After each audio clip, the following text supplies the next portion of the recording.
Well, hello, Dr. Mitch. How are you? Dr. K, it is a pleasure to finally get a chance to sit down and talk to the infamous Dr. K. You know what's funny? Um, your reputation obviously precedes you, and I Mhm. hear all of these wonderful stories of changing lives in an unorthodox way. Then that's what they tell me. So you have an unorthodox way of reaching people, Really? especially within our community, and it's been Mhm. from what I've been hearing, is been deemed as highly successful. And Okay. so I was interested, from a therapist to therapist to try to get, just to kind of get a chance to talk to you and see you, uh, Yeah. not necessarily your methodology, but like kind of what's inside of you and what makes you tick or whatever. It was very interesting, and it's not often as therapists that I get people that I hear about, colleagues or whatever, that's in the Uh-huh. same realm of business that that piques my interest. I'm like, I need to know this person. It's not often, or I would say I'm impressed. As we go through school, we go through our studies. There's these Right. therapists, doctors from yesteryear, and you're But like, I, oh I my I God. I agree, but I must say that you are a different type of therapist. Where my treatment, I mean, I can say that your voice definitely precedes you. I see and I hear. You measure up to that. Your voice is just like I heard with your interview. I think that is Oh, so you heard awesome. me on the interview. Yes, I heard you interviewing Kai. Oh, Kai, that so you heard that. Yes. That wa Well, you know I what's heard funny. all your sultry interviews and all Oh. your reputation is being able to the type of therapy you is you're a sex therapist that you proceeds to bring out things in people and you created a Yeah. platform that they are very assured and it's okay. So, I do have a few clients that do also see you. And Okay. I must say, I Oh, was impressed to okay. see you on my roster tonight, that you and I would finally just have a Yeah. conversation. No money involved, just a conversation. That's Um, funny. That's funny because yes, I was interested in I had no idea you knew or had any inkling of who I yes, was yeah. as a therapist. That's funny. And so you heard the interview with Kai. Kai was an interesting conversation. So getting right into it.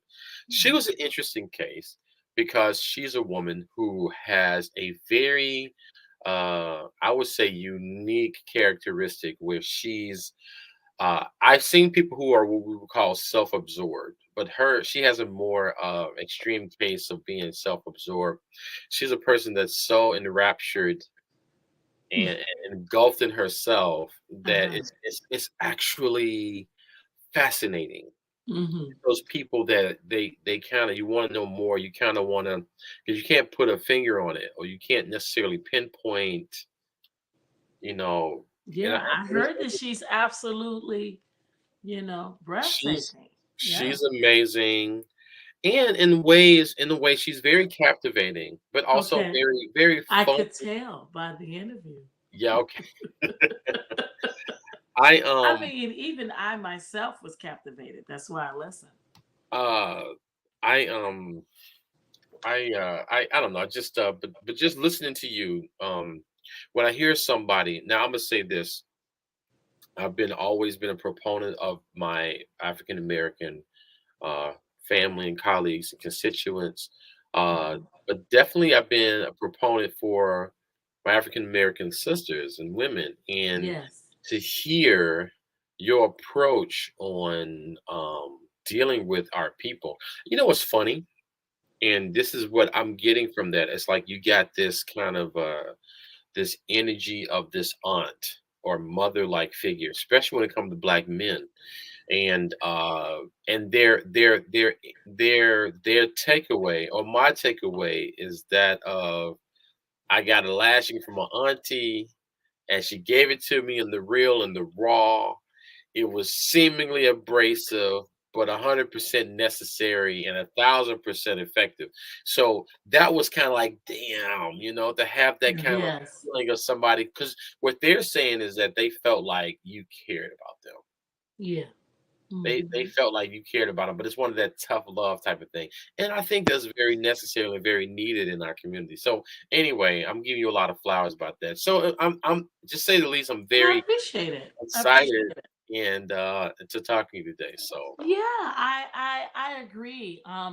Dr. Mitch, I can say, just give a little background about me. I'm a mother of four sons, so black men is very dear to me. Their passion, my passion for them and wanting them to succeed and to help them reach their throne to become the kings that I feel that God made them to be. mm, Most of the time they get misplaced in life. They get set back. And it's a lot of things happen in their life.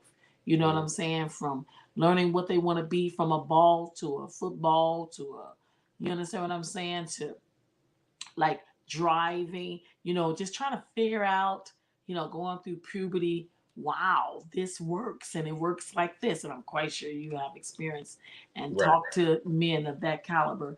But I also have too. I'm often asked, what kind of therapist am I? And you know what I say, and some have been taken back by this, and I always say, I'm the hood homie friend Mm, that you feel that you can really say. More importantly, not only can you talk about what's going on with you, I'm going to find a way to help you understand what's going on with you.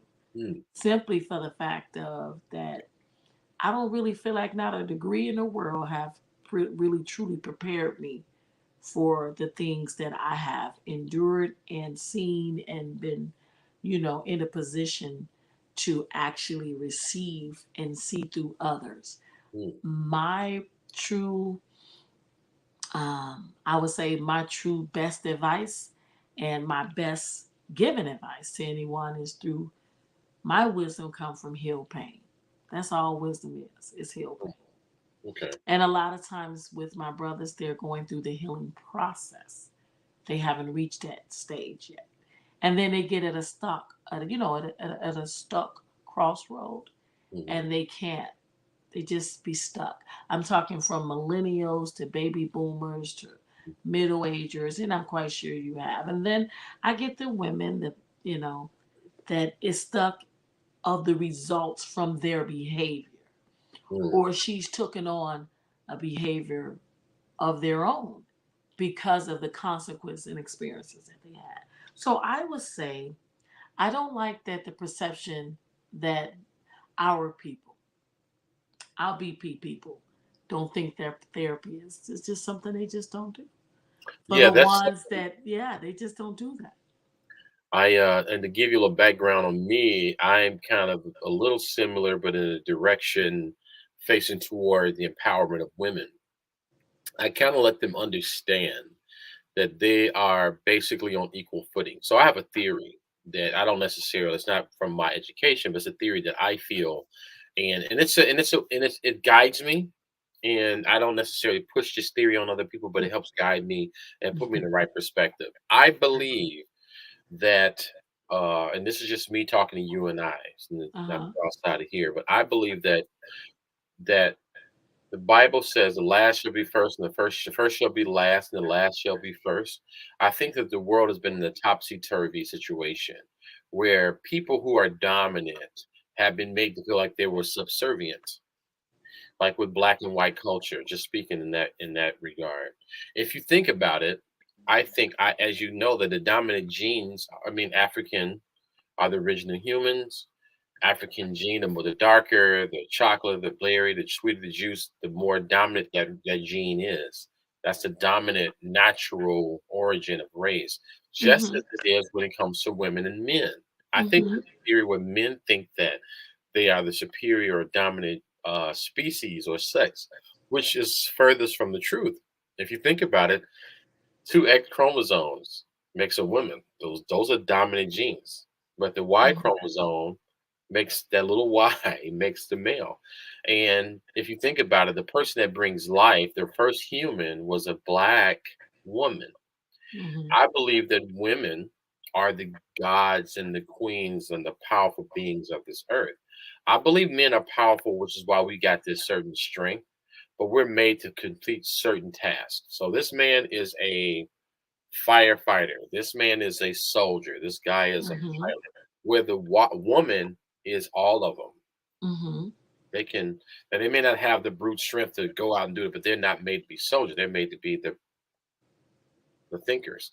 So, with that being said, I encourage them to understand that they are the gods of the earth, and things that was one way should be another way. So that guides my therapy. So when I talk to women, like Kai's an example of her loving herself, and what makes her so intriguing is this woman is so and such an anomaly because she doesn't need validation from anyone, and it's harmless because she doesn't look down on others. She doesn't look at people as if they're less than in a way, you know what I mean? Mm-hmm. And but she's a powerful being, like within herself. And so Yeah, what she I takes self love in a whole new direction. And if a lot of women had even just a fraction of that, they will be way more powerful. But I want to say, I want to comment what you were saying about the women and letting them know, like, really they are the ones to strengthen. Just I would say, I share with my sons, be mindful, be loving towards women because you're going to need them all your life. All your life, you're going to need the woman. Mhm, That truly is the actual part of you that when they say my better half, the better part of you that makes everything about you work. I think what I say to men versus what you say to women, encouraging them to be powerful. I say to men is that it truly is, and I think I saw a segment on the Mitchell&Mitchell Sip and Spill that I'm definitely a subscriber of, and I love their show.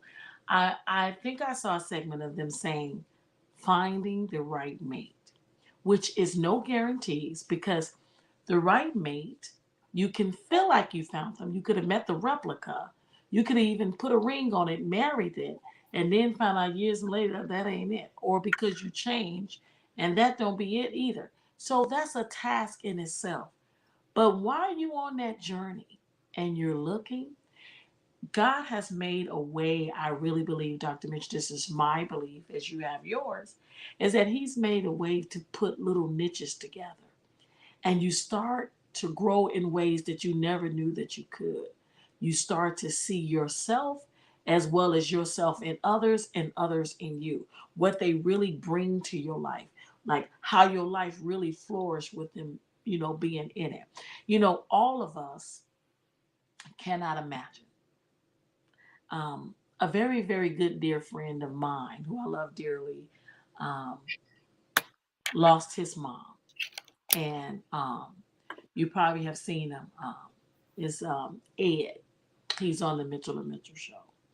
And just recently, it was his mom's birthday. And I had the pleasure of seeing him that day. And all I could think about was the fact, I have my mom. So when you think about that, and I think about the young men and the people who have come to me, that's a different kind of feeling. He's lost his queen of what I call, like I've lost my father. I feel that the only man that truly loved me on purpose, with intent and conviction, that's what he had with his mom. The women of our lives that's the queen. That's the first thing we know. The first love, our first cook, first doctors. So to find that on earth, and this is what we was channeling. We were listening to different music, and I couldn't quite know. It was just like a little rapture of dedication to her. But it stuck with me all the way home. Then all those songs was just coming to me, and I was like, "Oh God!" It was weird because when I first got to, like to see him earlier that day, I saw a red robin, and I was like, I know for me with my father, I pretty much it don't never happen until his death date. For some reason, I see this bird. And it just makes me feel like, oh my God, like, okay, Dad, you talking to me? And I'm like, I need it. And sometimes I go there.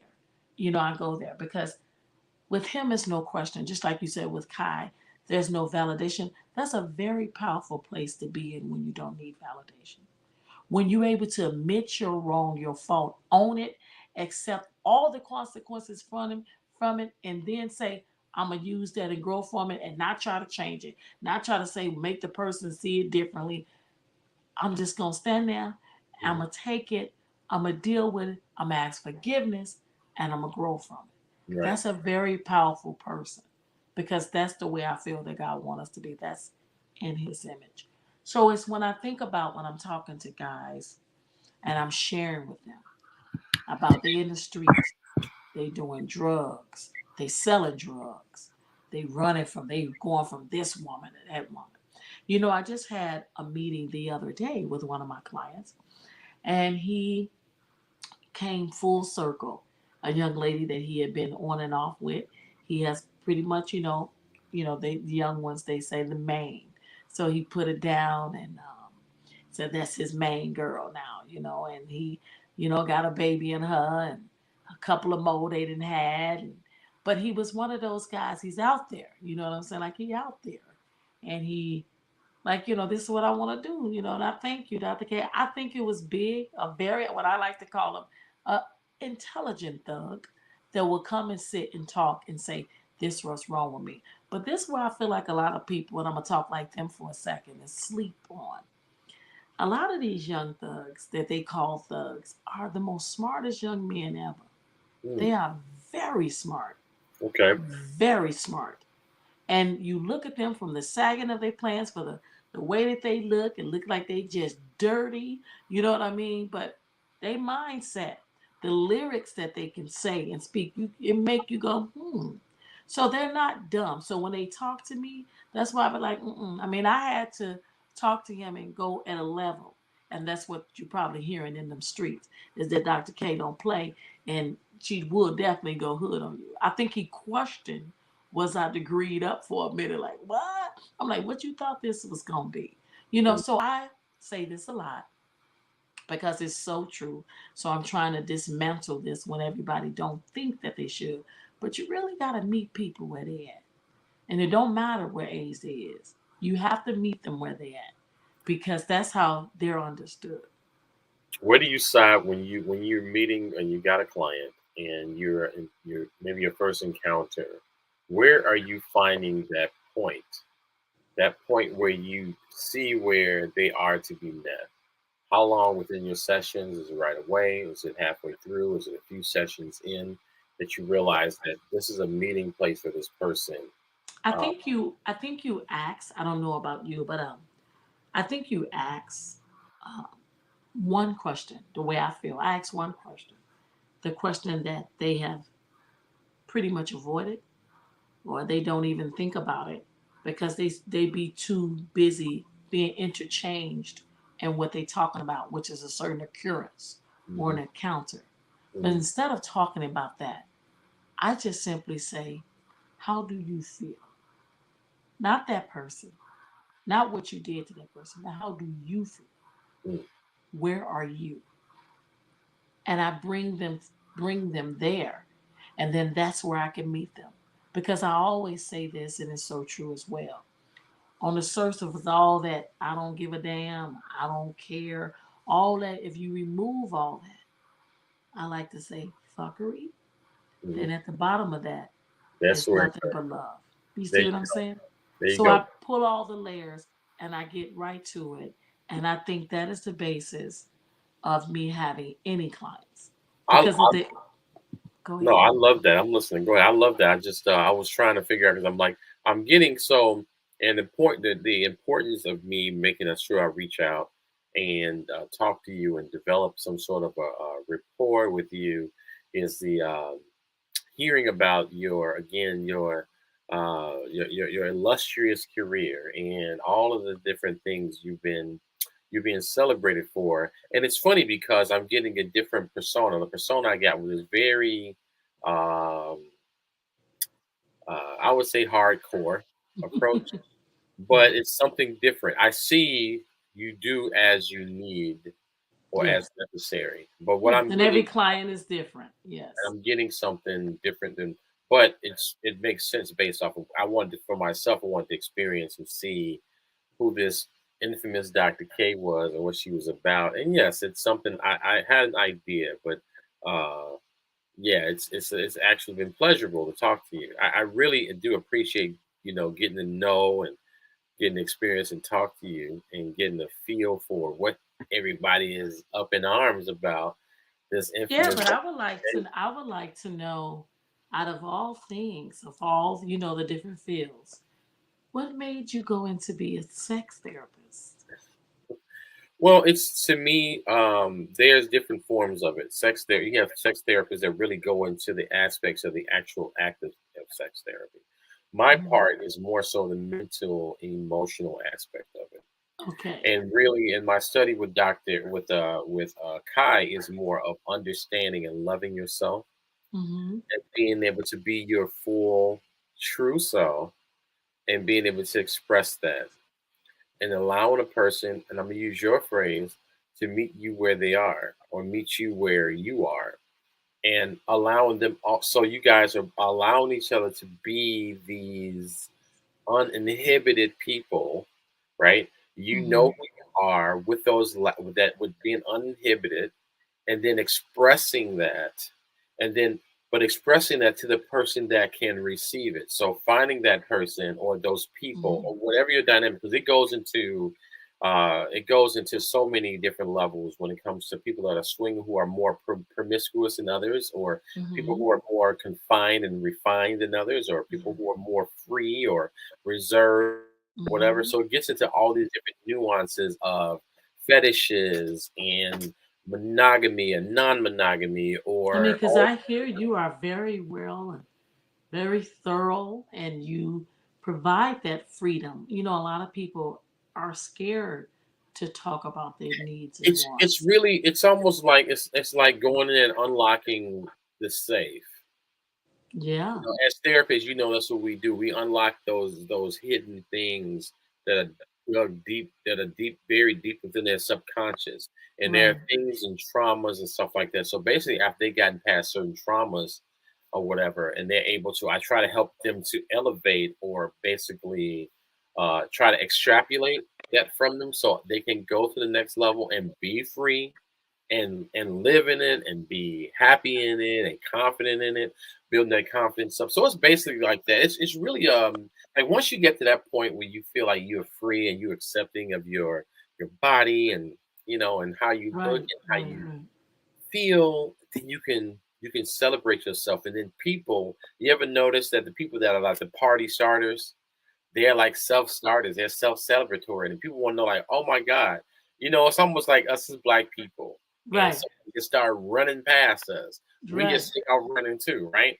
And so you Hmm. want to be that person that start running, right? Right. And people are just going to kind of subscribe to it, and they're gonna Right. roll with you and run with you. They don't know what the fuck they're running from, Right. They that just they're run. running to. They're running, but you have a destination.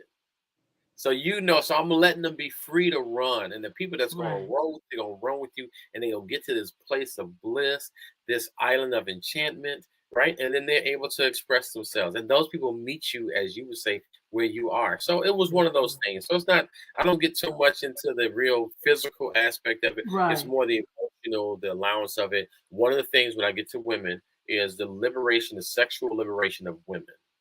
So we kind of debunk that whole slut shaming. We don't do all that. Body counts, Hmm. I don't get all into that because I say this all the time to a lot of people. Women grow up there. These guys, I know I'm a father, and we grew up and it was like nobody wanted their daughter to be a slut or a hoe or whatever these terms they wanted to use. But they celebrated their boys having sex. Multiple women, yes, which Or messes them up as an adult. well, they celebrate like the initial like when they lose their virginity. It's like oh my god, blah blah. Well, they Hmm. have this multiple women like you said, but it's like all everybody was okay with their sons having sex, Yeah. but they not Even realizing. damn near being molested. She could be 25 and he's 14. And he Well, being dealt with. right, but the point I'm making is that we celebrate the kids, the boys having sex, and we restrain the daughters from having sex, not knowing that who are these boys having sex with. They're not having sex with each other unless they're gay, which is that Right. happens too. But they're having sex with somebody, and those girls that they're having sex with aren't necessarily sluts, right? Right. They ain't just hoes and sluts and all that kind of stuff that we tried to create. Exactly. So Exactly. with that being said, I allow the woman to feel sexually liberated, Yes. Okay. own their sexuality early on. Uh-huh. Own your sexuality. It don't always have to be. If you want it to be about love, that's fine. If you want it because you feel the way, that's fine. However you want to do it, own it though. Own what happens with it. I know a The lot reason of men say behind thank it. you.